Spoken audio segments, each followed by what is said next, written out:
peu, nous avons Angélique Alasta qui va venir ici dans une seconde pour l'agenda. Un agenda qui va d'ailleurs nous permettre de rester encore un peu sur la Côte d'Azur.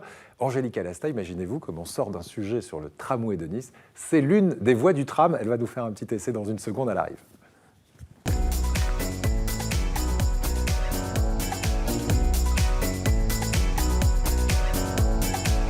Bonjour Angélique. Bonjour Eric. Alors pour ceux qui ont l'habitude de prendre ce tramway à Nice, c'est vrai qu'il y a une station moi, que je prends régulièrement quand je vais à Nice, c'est Opéra Vieille-Ville. Est-ce que vous pourriez me faire Opéra Vieille-Ville pour que les gens se disent, qui ont pris le tram, ça oui c'est elle. C'est bien parce que c'est vous Eric. Hein. Prochain arrêt, Opéra Vieille-Ville. Oh là là là là là là là là. Voilà, voilà. Ben, donc, Angélique, avec cette voix douce et suave, comme vous savez si bien la faire, nous allons commencer par un événement dans cet agenda qui va se dérouler pas plus tard que demain, jeudi 4 juillet, puisque demain, eh bien, aux États-Unis, c'est l'Independence Day. Eh bien, on va le fêter aussi, ce jour de l'indépendance, à Villefranche-sur-Mer. Il y a une bonne raison à ça. Alors, il y a une très bonne raison à ça, effectivement, Eric. Donc, l'Independence Day, c'est le 4 juillet, c'est demain. Et il faut savoir que la 6e flotte américaine a été stationnée pendant quasiment une vingtaine d'années dans la rade de Villefranche-sur-Mer. Oui. Et que cette 6e flotte, eh bien, elle a amené évidemment beaucoup d'Américains avec elle. Et certains qui sont restés, qui ont laissé leurs traces, leur empreinte, et qui ont notamment fréquenté un restaurant très célèbre à Villefranche qui s'appelle la Mère Germaine. Ouais, ça, qui va à Villefranche sur le port, et Frédéric, voilà, connaît forcément la Mère Germaine.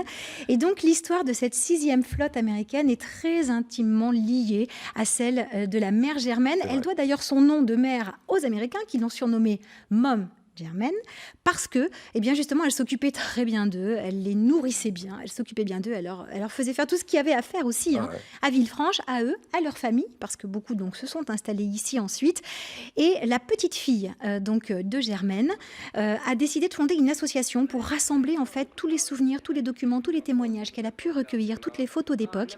Les Américains de Villefranche donc et de la 6e flotte, c'est le nom de l'association, pour eh bien, garder cette mémoire, conserver cette mémoire, parler de cette époque-là, qui a marqué plusieurs générations, justement. Donc, la fête américaine demain, et puis une exposition du 13 au 20 juillet à la Citadelle, en hommage aussi à la Mère Germaine, avec énormément d'écrits, énormément de photos, énormément de documents. Si vous en avez dans vos greniers, si vous en avez dans vos caves, des documents de cette époque, de vos parents ou de vos grands-parents, n'hésitez pas à contacter l'association. Ils rassemblent tout ce qu'ils trouvent pour justement eh bien, continuer à parler de tout cela. Et puis, il y a aussi une boutique sur le site internet, donc les Américains de la 6e flotte à Villefranche. On peut aussi le dire en anglais, hein, puisque j'ai vu que vous étiez polyglotte. Voilà, Six avec TH à la fin, 6e, donc Six avec TH à la fin, Fleet. Et on peut trouver eh bien, ce genre d'ouvrage qui rassemble déjà quelques photos et puis un petit peu l'histoire de la 6e flotte. On trouve ça où? À l'Office du tourisme, par exemple sur la boutique du site.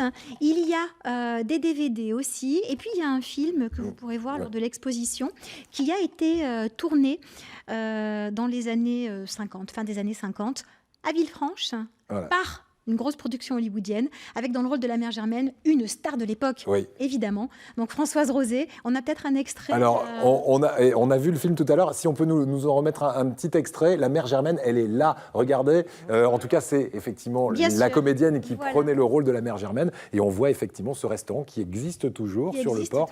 Dans ce film, petit extrait. Une adresse incontournable. Alors, pas d'extrait, parce qu'on n'a pas le temps. Alors le film s'appelle Névilogue, et vous le trouvez de toute façon sur toutes les plateformes. Comme ça, on ira si vous voulez. Voilà. Merci beaucoup. Ce dimanche 7 juillet, et là on passe à la ville de Nice, c'est un pique-nique caritatif. Ça s'appelle Un jouet égale un déjeuner. Expliquez-nous cette opération très conviviale. Très conviviale, effectivement. C'est la 6e édition de ce grand pique-nique caritatif à destination des enfants fragilisés par la maladie ou le handicap. L'opération a été créée en collaboration avec 2 grandes associations, les Harley du Cœur d'un côté, les Bikers au Grand Cœur, et puis les Top Brûlés, David Faure, son épouse, et toute la Dream Team aux cuisines de l'autre.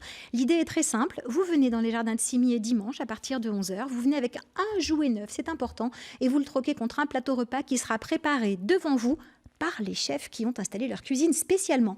à cette occasion sous l'Olivet, donc dans les jardins de Cimier, où avait lieu avant le Nice Jazz Festival. Nous en parlions il y a quelques instants. Il nous reste 15 secondes. On va terminer avec Bonson et 3 week-ends du mois de juillet consacrés à l'art à Bonson. Ça s'appelle le Festival du Peu. Absolument, le Festival du Peu à Bonson, né en 2003 sous l'impulsion de l'école de Nice. Jean Masse, un artiste incontournable de cette fameuse école. Le maire de Bonson, Monsieur Odoli. Un Festival du Peu que moi je qualifierais de festival de l'abondance, tellement l'art est visible partout dans ce petit village. 800 âmes, 6 clochers, des centaines de personnes qui vont voir les 11 artistes et quelques présents pour visiter ce musée à ciel ouvert les 3 prochains week-ends de juillet. Merci beaucoup, Angélique. Allez.